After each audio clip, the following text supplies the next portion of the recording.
নিত্য নতুন হক্কানি ওলামায়ে কেরামদের ওয়াজ নসিহত শুনতে আমাদের চ্যানেলটি সাবস্ক্রাইব করে পাশে থাকুন। যোগ্যতার মানদণ্ডে চাকরি না দিয়ে কোটা পদ্ধতিতে চাকরি দেওয়া কি জুলুম নয়?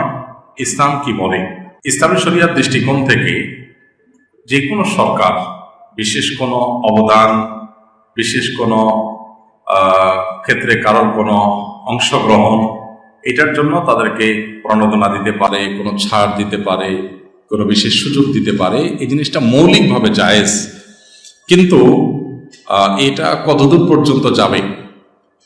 যিনি অবদান রেখেছেন তার পরিবার, তার বংশধর, তার পরবর্তী প্রজন্ম, তাদের পর্যন্ত যাবে কি যাবে না, এরকম কোনো বিষয় কোরআন হাদিস থেকে আমরা এরকম পরিষ্কার কোনো নির্দেশনা করে সুস্পষ্ট কোনো কিছু পাই না। তবে কোরআন হাদিসের যে ছাঁচ বা কোরআন হাদিসের যে উসুল এবং মূলনীতি রয়েছে সেটাকে সামনে রাখলে যেটি বোঝা যায় সেটা হলো যে রাষ্ট্রীয় কোষাগার থেকে বা রাষ্ট্রীয় সম্পদ থেকে বা রাষ্ট্রের সুযোগ সুবিধার কোনো কিছু বিশেষ কোনো অবদানের জন্য কোনো ব্যক্তি বিশেষকে দেওয়াটা মৌলিকভাবে দোষের না। এটা দোষের হবে তখন যখন এটা জুলুমের পর্যায়ে চলে যাবে, এটা অযৌক্তিক পর্যায়ে চলে যাবে। এই বিষয়টা নির্ভর করে যে আসলে কিভাবে সেটাকে ডিল করা হচ্ছে বা কিভাবে সেটাকে অ্যাপ্লাই করা হচ্ছে, পলিসিটা কিভাবে দাঁড় করানো হচ্ছে। যদি পলিসিটা এমনভাবে দাঁড় করানো হয় যেটা অযৌক্তিক লেভেলের, তাহলে সেটা অবশ্যই শরীয়তের দৃষ্টিকোণ থেকে অন্যায্য হবে। বিষয়টা যদি এরকম দাঁড় করানো হয় যে যেখানে আসলে শুধু যোগ্যতার মাপকাঠিতেই সবকিছু হওয়া দরকার, এখানে ছাড় দিলে বরং মানুষ ক্ষতিগ্রস্ত হবে, এরকম কোনো জায়গা যদি থাকে যে এখানে ছাড় দিয়ে বা বিশেষ ব্যবস্থাপনায় বা কোটার মাধ্যমে বা এরকম কোনো উপায়ে যদি এখানে কোনোভাবে কিছু মানুষকে সুযোগ দেওয়া হয়, তাহলে জাতি ক্ষতিগ্রস্ত হবে, মেধাহীনতার কারণে সমস্যার মধ্যে পড়বে। এরকম যদি হয় তাহলে সেক্ষেত্রে সেগুলো অবশ্যই বিবেচনায় রেখে পলিসি দাঁড় করানো কর্তব্য। এখন ধরেন যাদের অবদান রয়েছে তাদের অবদানের প্রতি স্বীকৃতি দেওয়া, এটা তো ইসলাম আমাদেরকে শিক্ষা দিয়েছে। মানুষ কৃতজ্ঞ হবে এবং যে কোনো মানুষ, ন্যূনতম মানবিক গুণ সম্পন্ন মানুষই জানেন যে যে কোনো অবদানের জন্য মানুষের স্বীকৃতি দেওয়া উচিত। সেখানে বড় বড় অবদান, উল্লেখযোগ্য অবদান, জাতীয় পর্যায়ের অবদান যাদের থাকে তাদেরকে তো অবশ্যই স্বীকৃতি আরো বেশি দেওয়া উচিত, সে ব্যাপারে কোনো সন্দেহ নেই। কিন্তু সেটা করতে গিয়ে যদি এমন কোনো কাজ করা হয় যেটা জুলুমের পর্যায়ে চলে যায়, ধরেন আপনি সারা দেশের মানুষকে 30 বা 40% দিলেন আর অবদান রাখা মানুষদের জন্য 60% বরাদ্দ করে রাখলেন, বিশেষ করে চাকরি বাকরি সব ক্ষেত্রে, এক্ষেত্রে জুলুম হচ্ছে কিনা, অন্যায্য হচ্ছে কিনা, এবং কোটার কারণে আপনার তুলনামূলকভাবে অযোগ্য বা এই মানুষগুলো চান্স পাচ্ছে কিনা, বা তুলনামূলক যোগ্য মানুষগুলো এই সমস্ত কারণে দেশের সুযোগ সুবিধা না পেয়ে দেশে বাইরে চলে যাচ্ছে কিনা, মেধা বাইরে চলে যাচ্ছে কিনা, এই বিষয়গুলো অনেক গুরুত্বপূর্ণ।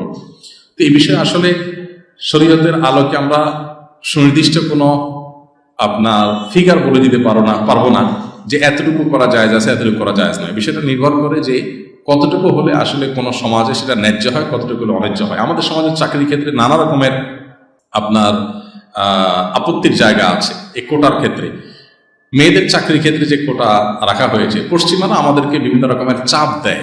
যারা যখন সরকারে থাকে তাদেরকে লোন, বিভিন্ন সুযোগ সুবিধা দেওয়ার ক্ষেত্রে তারা এসডিজি গোলের নাম দিয়া, নানান মুখরোচক নাম দিয়া তারা নানা রকমের বিষয় আসে আমাদের সরকারগুলোর কাছ থেকে তারা আদায় করে নেয়। নারীদের তাদের মতো করে তাদের জায়গাগুলোতে তাদের কাজ করার সুযোগ থাকা দরকার। বিশেষ করে নারীদের সার্ভিস রিলেটেড বিষয়গুলোর জন্য যেন পুরুষদের কাছে যেতে না হয়, সেজন্য তো অবশ্যই নারীদের কাজ করা দরকার। অতএব এই বিষয়ে মৌলিকভাবে কোনো দ্বিমত করার কোনো সুযোগ নেই যে নারীদের সার্ভিস রিলেটেড বিষয়গুলোতে নারীদের কাজ করা দরকার। কিন্তু দেখা যায় যে জায়গাগুলোতে নারী পুরুষ যে কেউ কাজ করতে পারে, সেখানে কোটা দিয়ে আপনি নারীদেরকে এত বেশি অগ্রাধিকার দিচ্ছেন যে সেখানে পুরুষরা কোনো চান্স পাচ্ছে না, পুরুষদের মধ্যে বেকারত্বের পরিমাণ বাড়ছে দিন দিন। গত কয়েক মাস আগে বগুড়ার এক প্রোগ্রামে একজন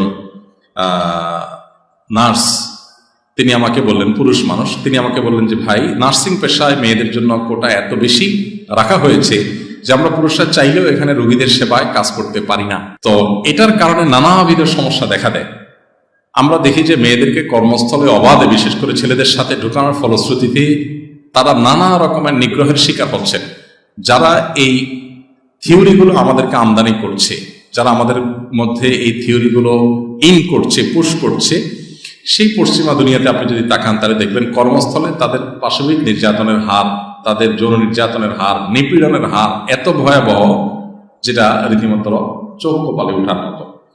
তো এইরকম পরিস্থিতি সে সমস্ত দেশেই হচ্ছে। তারা এত তথাকথিত উন্নত, তথাকথিত সভ্য, তথাকথিত শিক্ষিত, এত কিছুর পর আল্লাহ সুবহানাহু ওয়া তাআলার সুন্নাহ বা আল্লাহ তাআলার নিয়মের বাইরে পৃথিবীতে মানুষ অনেক কিছু ইমপ্লিমেন্ট করতে চাইবে, এর কোনোটাই মানুষের জন্য চূড়ান্তভাবে সুখকর প্রমাণ হবে না। অতএব মেয়েদেরকে তাদের মতো তাদের কাজের জন্য উপযোগী পরিবেশে চাকরি দেন, কোনো অসুবিধা নেই, কিন্তু তাদেরকে তাদের জন্য বিশাল বড় কোটা ফিক্স করে রেখে ছেলে মেয়েরা উভয়ে কাজ করতে পারে, অথবা যেখানে ছেলেদেরই কাজ করা উচিত, পর্দা এবং অন্যান্য বিষয়গুলো, কালচারাল বিষয়গুলো যেখানে জড়িয়ে আছে, সেরকম জায়গা মেয়েদেরকে অতিরিক্ত কোটা দিয়ে আপনি চাকরি যদি দেন, তাহলে সমাজে যা হবার তাই হচ্ছে। ছেলেদের মধ্যে বেকারত্বের হার বাড়বে এবং যোগ্যরা যখন চান্স পাবে না, তখন দেশ ছেড়ে যোগ্যরা পালাবে।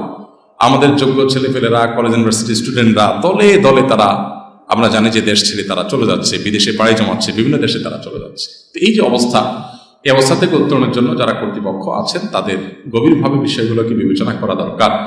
একজন মেয়ে তিনি যদি তার শরিয়ার বিধিবিধানগুলো মেনে কাজ করতে চান, চাকরি করতে চান, সেটা নিষিদ্ধ নয়। বিভিন্ন শর্ত এবং বিভিন্ন যে শরিয়ার যে নীতিমালাগুলো আছে সেগুলো অনুসরণ করে তিনি করতে পারেন, সেগুলো মেনে তিনি করতেই পারেন। কিন্তু একটা বাস্তবতা আমরা জানি, একজন নারী যদি চাকরি বাকরি করেন অথবা যে কোনোভাবে তিনি যদি আর্থিকভাবে তার অবস্থার পরিবর্তন করে স্বাবলম্বী করেন, আমরা আনন্দিত শরিয়ার মূলনীতি অনুসরণ করে করতে পারলে। কিন্তু এটা বাস্তবতা আমরা কেউ হয়তো অস্বীকার করতে পারবো না। সেটা হলো যে বেশিরভাগ ক্ষেত্রে, আমি বলছি না যে সব ক্ষেত্রে হয়, বেশিরভাগ ক্ষেত্রে নারীরা স্বাবলম্বী হওয়ার পর তাদের সাংসারিক জীবনে, দাম্পত্য জীবনে শান্তিটা হারিয়ে যায়। আর এর বিপরীতে একজন ছেলে যদি চাকরিজীবী হন, তিনি যদি চাকরি পান, তার বেকারত্ব দূর হয়, তিনি যদি কর্মক্ষেত্রে ভালো কিছু করতে পারেন, তার যদি উপার্জন ভালো করতে পারেন, ব্যবসায় ভালো করতে পারেন, সেক্ষেত্রে সাধারণত তিনি তার স্ত্রী সন্তানদের নিয়ে তুলনামূলকভাবে সুখে থাকার চেষ্টা করেন এবং সাধারণত দাম্পত্য সম্পর্কগুলো ভালো হয়। ছেলেদের চাইতে, স্বামীর চাইতে স্ত্রী যদি এগিয়ে যায় অর্থনৈতিকভাবে, আর্থিকভাবে, আর্থিক সঙ্গতি, স্বাবলম্বিতা সব বিচারে যদি স্বামীর চাইতে স্ত্রী এগিয়ে যায়, তাহলে এই সংসারগুলো খুব কমই টেকে, আর টেকলেও খুব অশান্তিতে থাকে। আর এর বিপরীতে ছেলেরা যদি অনেক বেশি স্বাবলম্বী হয়, অনেক বেশি তারা নিজের পায়ে নিজে দাঁড়ায়, আর্থিকভাবে তারা শক্তিশালী হয় এবং অবস্থান মজবুত হয়, তাহলে সেক্ষেত্রে তাদের দাম্পত্য জীবনে অশান্তি, টাকা পয়সা না থাকার কারণে যে সমস্যাগুলো হতো সেগুলো সাধারণত কেটে যায়। এটা হলো বাস্তবতা। আমরা এই তিক্ত বাস্তবতা কেউ মানি বা না মানি, এটাই হলো আমাদের সমাজের সাধারণ চিত্র। অতএব কোটা প্রথার মাধ্যমে যদি কোনো অন্যায় হয়, অন্যায্যতা হয়, তাহলে সেটা অবশ্যই শরিয়া দৃষ্টিকোণ থেকে সঠিক হবে না।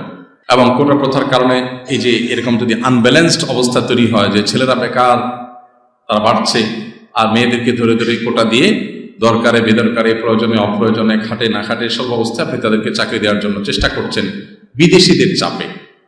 নারীর ক্ষমতায়ন, এসডিজি গোল, আপনার এই সমস্ত মুখরোচক যে সমস্ত স্লোগান আছে সেগুলোকে ফুলফিল করার জন্য বা তাদের ডিমান্ডগুলো ফুলফিল করার জন্য, তাহলে সেক্ষেত্রে সমাজে যে অস্থিরতা তৈরি হবে, সমস্যা তৈরি হবে, যে সংকট তৈরি হবে, সেটা দিনের আলোমতো পরিষ্কার। এটা বোঝার জন্য পণ্ডিত হওয়ার প্রয়োজন নেই। আমাদের কর্তৃপক্ষের বোঝা উচিত যে আমাদের এই অঞ্চলে মানুষের কৃষ্টি, তাদের কালচার, তাদের সংস্কৃতি, এটা আমাদের কাছে খুবই গুরুত্বপূর্ণ।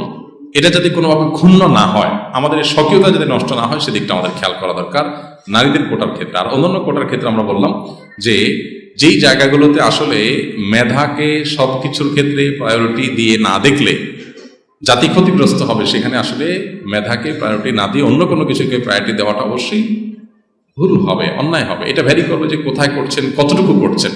এখন আপনি যদি কারোর কোনো অবদানের জন্য, অবশ্যই তার অবদানকে আপনি শ্রদ্ধা করবেন, আপনি তার অবদানকে মূল্যায়ন করবেন, স্বীকৃতি দিবেন, কিন্তু সেটা করতে গিয়ে যদি আপনি এমন কিছু করেন যে যেটা অন্যায্য হয়, আপনি বেশিরভাগ চাকরির বিরাট বড় অংশ সেখানে দিয়ে দিলেন সামান্য কিছু মানুষের জন্য, আর বিপুল পরিমাণে সাধারণ মানুষকে আপনি সেটা থেকে বঞ্চিত করলেন, তো সেটা অবশ্যই অন্যায় হবে। এই জন্য বিষয়টা ভ্যারি করে যে কোন পর্যায়ে সেটা করা হচ্ছে। কখনো কোনো সেটা জুলুমের পর্যায়ে চলে যেতে পারে, তখন জুলুম হবে। আল্লাহ তাআলা সংশ্লিষ্টদের যেন বোধোদয় হয়, তাদের যেন দায়িত্বশীল হতে পারেন এবং সব বিবেচনা রেখে করতে পারেন, সেই তৌফিক তাদেরকে দান করুন। বন্ধুরা, ভিডিওটি আপনারা দেখলেন, ভিডিওটা কেমন লেগেছে অবশ্যই আমাদেরকে কমেন্ট করে জানিয়ে দিবেন। আর অবশ্যই ভিডিওতে একটা লাইক দিবেন। আর আমাদের চ্যানেলের নতুন দর্শক হয়ে থাকলে তাহলে চ্যানেলটি সাবস্ক্রাইব করে পাশে থাকা বেল বাটনটি বাজিয়ে দিবেন।